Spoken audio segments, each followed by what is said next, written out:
Students, मैंने previous lecture में आपको समझाया था फंक्शन क्या होते हैं। अब उसके क्रॉसपॉन्डिंग मैं आपको बताऊंगी डोमेन और रेंज क्या होती है। ठीक है, जो चीज़ आप पुट करते हो फंक्शन में वो डोमेन कहलाती है, उसके क्रॉसपॉन्डिंग जो चीज़ निकलती है वो रेंज कहलाती है। ठीक है, डोमेन बेसिकली वो चीज़ होती है कि फंक्शन जिसपे अनडिफाइंड ना हो।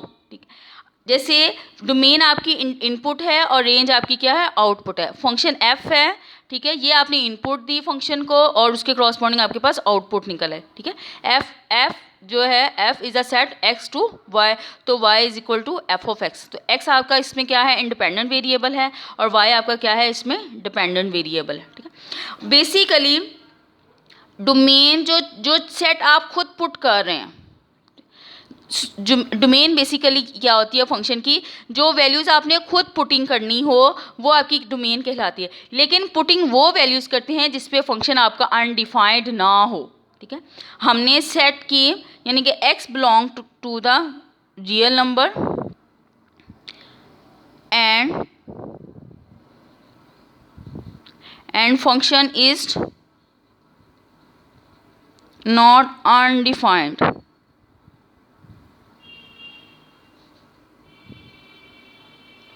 for all values of x। ठीक है, यानी कि डोमेन बेसिकली आपके पास क्या होती है, हमने फंक्शन में वो डोमेन बेसिकली होती है जो आपने फंक्शन में वैल्यूज़ खुद पुट करनी होती है। तो हम फंक्शन में वो वैल्यूज़ पुट करेंगे जिसके क्रॉसपॉन्डिंग आपके पास फंक्शन अनडिफाइंड ना हो। ठीक है, जैसे फॉर एग्जांपल आपकी एग्जांपल है आपके पास F of X is equal to X square. F of X is equal to X square है, तो आप इतने एक्स स्क्वायर की वैल्यू पुट करेंगे। ठीक है, हम एक्स की वैल्यू, ये मैंने प्रीवियस लेक्चर में भी आपको इसकी एग्जांपल एक्सप्लेन की थी। जैसे एक्स है, आपने एक्स अपनी मर्जी से पुट कर लें, एक्स 1 पुट कर लें तो उसके बाद आपके पास एफ ऑफ एक्स क्या आ जाएगा, 1। ठीक है, आप एक्स 2 पुट कर लें तो आपके पास एफ ऑफ एक्स क्या आ जाएगा, 2 का स्क्वायर क्या आ जाएगा, 4। आपने एक्स 3 पुट कर लिया तो एफ ऑफ एक्स आपके पास क्या आ जाएगा, 9। ठीक है, तो ये डोमेन है जो आप पुट कर रहे हैं, 1 2 3, ये आपकी डोमेन है और ये आपकी रेंज है। जो जवाब आ रहा होता है, जो आउटपुट आ रही होती है, वो आपकी क्या कहलाती है, रेंज कहलाती है। ठीक है, अगर आपने अब इसका लिखना हो कि इसकी डोमेन किस तरह लिखते हैं और रेंज किस तरह लिखते हैं, डोमेन ऑफ एफ। अब देखें, इसमें तमाम के तमाम हम रियल नंबर्स पुट कर सकते हैं, कोई ऐसा नंबर नहीं है जिस पे ये फंक्शन आपका अनडिफाइंड हो जाए। ठीक है, तमाम यानी कि x की रियल नंबर की तमाम वैल्यूज़ आप पुट कर सकते हैं, तो इसकी डोमेन ऑफ f क्या होगी, रियल नंबर। ठीक है, लेकिन देखें रेंज में क्या आ रहा है, range of f of x क्या है, आपके पास सिर्फ पॉजिटिव नंबर्स आ रहे हैं। अगर आप x नेगेटिव भी इसमें पुट करेंगे ना, यानी -1 पुट करोगे तो भी जवाब उसका 1 आएगा, -2 पुट करोगे तो भी जवाब उसका क्या आएगा, 4 आ जाएगा, -3 पुट करेंगे तो भी जवाब उसका क्या आएगा, 9 आएंगे। यानी कि इसके तमाम के तमाम पॉजिटिव नंबर्स आ रहे हैं। ठीक है, तो हम क्या लिखेंगे, सेट ऑफ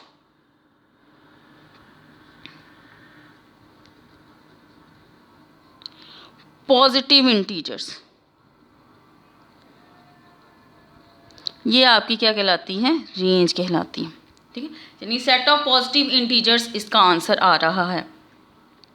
या इसको इस तरह भी लिख सकते हैं, ठीक है, set of all positive integers, यानी तमाम अगर नेगेटिव वैल्यूज़ भी पुट कर रहे हैं तो तब भी वैल्यू आपके पास, जैसे फॉर एग्जांपल आप -1 पुट कर लोगे तो 1, -2 4, -3 तब भी 4। अब ये देखिए, इसका देखें F of X is equal x over x square -4। अब ये देखिए, इसकी डोमेन क्या होगी, domain of F of x क्या होगी। अब देखें, ये दो वैल्यूज़ पे नीचे ओवर में 0 आ जाएगा। जब भी मैथमेटिक्स में ओवर के नीचे 0 हो तो फंक्शन आपका क्या होता है, अनडिफाइंड हो जाता है। ठीक है, वो इन्फिनिटी की तरफ चला जाता है। तो मैथमेटिक्स में हम इन्फिनिटी को डिस्कस नहीं करते। तो इसमें देखें, एक्स की दो वैल्यूज़ पर ये आपके पास नीचे ओवर में 0 आ जाएगा। एक्स अगर 2 पुट करेंगे तो 2 का स्क्वायर 4, 4 - 4 0 आ जाएगा, तो समथिंग ओवर 0 इन्फिनिटी। अगर आप -2 पुट करेंगे तब भी वो आपके पास ओवर में 0 आ जाएगा, तब भी अनडिफाइंड हो जाएगा। इसलिए 2 और -2 के अलावा आप जो मर्जी पुट कर लेंगे आपको कोई ना कोई आंसर ज़रूर देगा। तो इसलिए डोमेन ऑफ एफ आपके पास क्या हो जाएगी, सेट ऑफ रियल नंबर्स आ जाएगा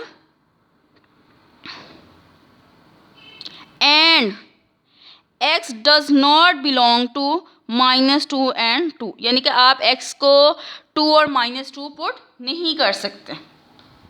एक्स फॉर्म यानी सेट ऑफ रियल नंबर आप तमाम के तमाम नंबर्स आप पुट कर सकते हैं, लेकिन आप -2 और 2 इसमें पुट नहीं कर सकते। आप 2 पुट करोगे तब भी वो अनडिफाइंड हो जाएगा, -2 पुट करोगे तब भी अनडिफाइंड हो जाएगा। तो डोमेन में हम जब देखते हैं तो हम वो पॉइंट निकाल देते हैं जिसकी वजह से आपका फंक्शन अनडिफाइंड होता हो, ठीक है। अब उसके बाद क्या है, इसकी रेंज देखें। रेंज क्या आएगी इसकी, range of F of x. देखें आप नीचे वाला तो आप नेगेटिव वैल्यू पुट करोगे या पॉजिटिव वैल्यू पुट करोगे तब भी आंसर वो देगा, ठीक है। फॉर एग्जांपल आप 0 पुट कर दो, 0 पुट करोगे तो -4 ना, तो ऊपर 0 पुट किया तो सारा आंसर क्या आ जाएगा 0, ठीक है, ऊपर से 0। अगर आप 1 पुट करते हो इसमें तो ऊपर 1 आ जाएगा, तो 1 - 4 किसके बराबर आ जाएगा, 1 over 1 - 4 -1/3, यानी कि इसमें नेगेटिव वैल्यूज़ भी आ रही हैं और इसमें पॉजिटिव वैल्यूज़ भी आ रही हैं, यानी फ्रैक्शनल वैल्यूज़ भी आ रही हैं, रैशनल भी वैल्यूज़ आ रही हैं और रैशनल वैल्यूज़ भी आ रही हैं। तो इसकी जो रेंज होगी वो set of real number, set of real number में नेगेटिव वैल्यूज़ भी आती हैं, पॉजिटिव भी आती है, रैशनल भी होती है और रैशनल भी होती है, यानी कि इसके तमाम के तमाम वैल्यूज़ इसमें आ जाएंगी। अब आगे देखें, अब नेक्स्ट एग्जाम्पल है आपके पास F of X is equal to √x² -9। बहुत मोस्ट इम्पॉर्टेंट एग्जाम्पल है ये, ठीक है। इस एग्जाम्पल में बेसिकली देखें अंडर रूट के अंदर कोई भी चीज़ नेगेटिव नहीं होती। अगर आपको पता है कि अंडर रूट के अंदर नेगेटिव हो तो वो फंक्शन को क्या कर देती है, अनडिफाइंड कर देती है।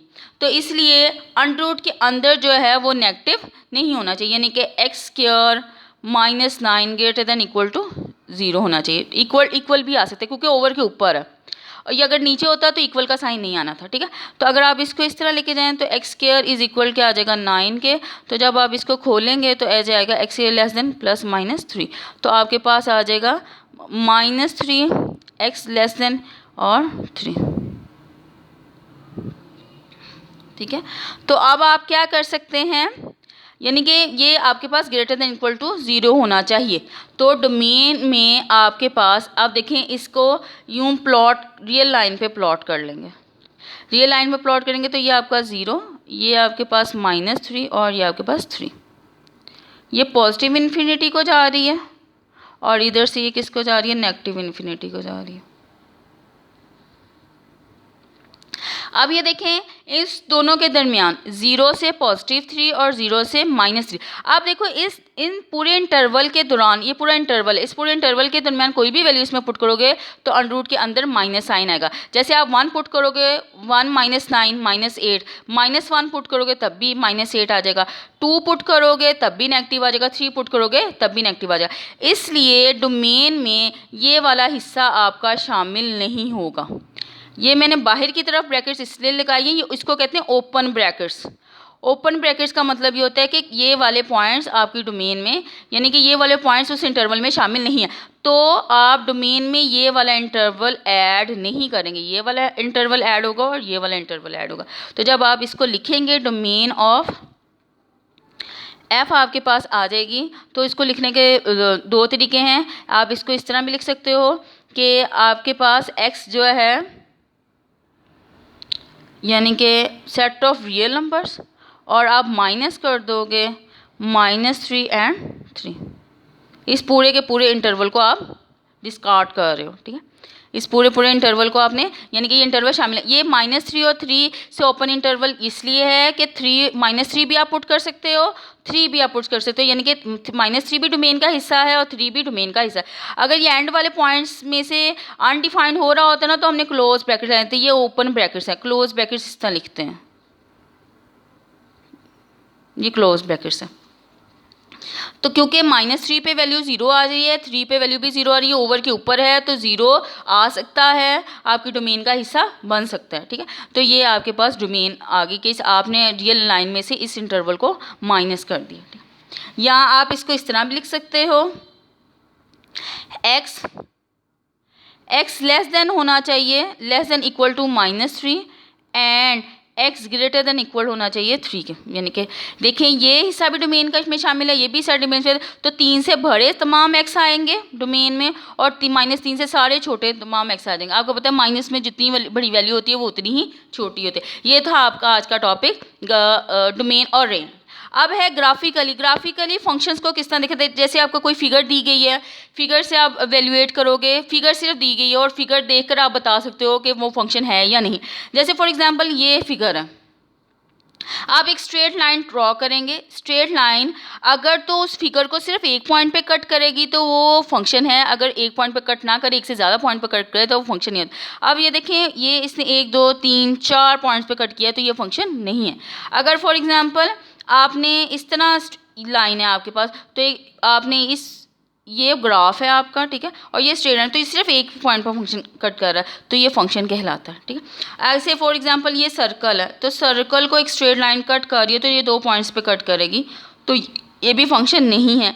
आपका पैराबोला भी फंक्शन नहीं होता, उसको स्ट्रेट लाइन में कट करेंगे तो वो 2 पॉइंट्स पे कट कर देगी तो वो पैराबोला नहीं कहलाता, ठीक है। तो ये था आज का टॉपिक। उम्मीद करती हूँ कि आपको समझ आ गई होगी। अगर फिर भी किसी पॉइंट की समझ ना आए तो आप मुझे पूछ सकते हैं। अच्छे से आप सेकेंड ईयर की तैयारी करना स्टार्ट कर दें ताकि आपका जल्द से जल्द कोर्स कवर हो सके। ओके जी, अल्लाह हाफिज़।